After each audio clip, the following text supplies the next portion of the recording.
Bonjour et bienvenue dans Une minute un livre. Je vous parle aujourd'hui de cet ouvrage Masculinité, enjeux sociaux de l'hégémonie de Raewyn Connell, un ouvrage dirigé par Méoïne Agege et Arthur Voitou aux éditions Amsterdam 2022. Alors contextualisons tout d'abord, faut-il s'intéresser aux masculinités? La réponse est oui. Pour comprendre mieux cette dynamique de socialisation, de patriarcat, de système androcentré, il est vraiment primordial de s'intéresser aux masculinités, à la fois toxiques, c'est-à-dire qui valorisent les violences ou non toxiques, à la fabrique de la virilité, à la diffusion de stéréotypes masculins dans les médias, puis à leur réception par les jeunes et les moins jeunes.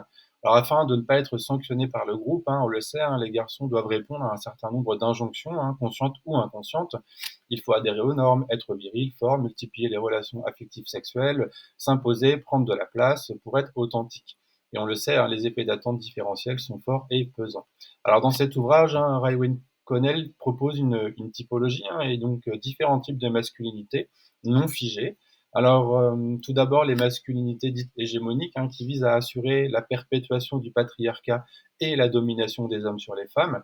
À noter qu'elles organisent également la hiérarchie entre les hommes.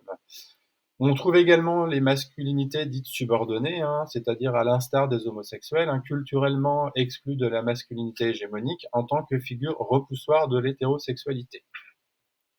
On retrouve également les masculinités dites complices, qui légitiment les masculinités hégémoniques sans nécessairement en tirer bénéfice, ou encore les masculinités marginalisées, placées sous l'emprise ou la dépendance de la masculinité hégémonique. Je ne vous détaille pas davantage, parce que l'idée c'est quand même de les découvrir en intégralité dans l'ouvrage.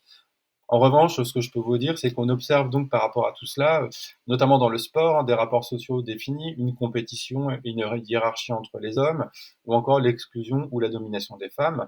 Par subordination, il faut aussi penser à plusieurs points, l'exclusion culturelle et politique des personnes concernées, les violences juridiques, les violences de rue, les discriminations économiques et le rejet individuel, ou encore l'idée que l'identité gay renvoie à la féminité. L'hétérosexualité serait donc finalement obligatoire, comme une composante dite normale du fait de grandir. Dans le discours public, on observe d'ailleurs cette présomption d'hétérosexualité. La masculinité donc hégémonique fait donc autorité, il est difficile de la remettre en cause ouvertement, et la position du gay très hétéro correspond alors à une position contradictoire au sein de cette politique du genre. Voilà. Je vous souhaite vraiment une belle découverte, une bonne lecture, c'est vraiment un incontournable.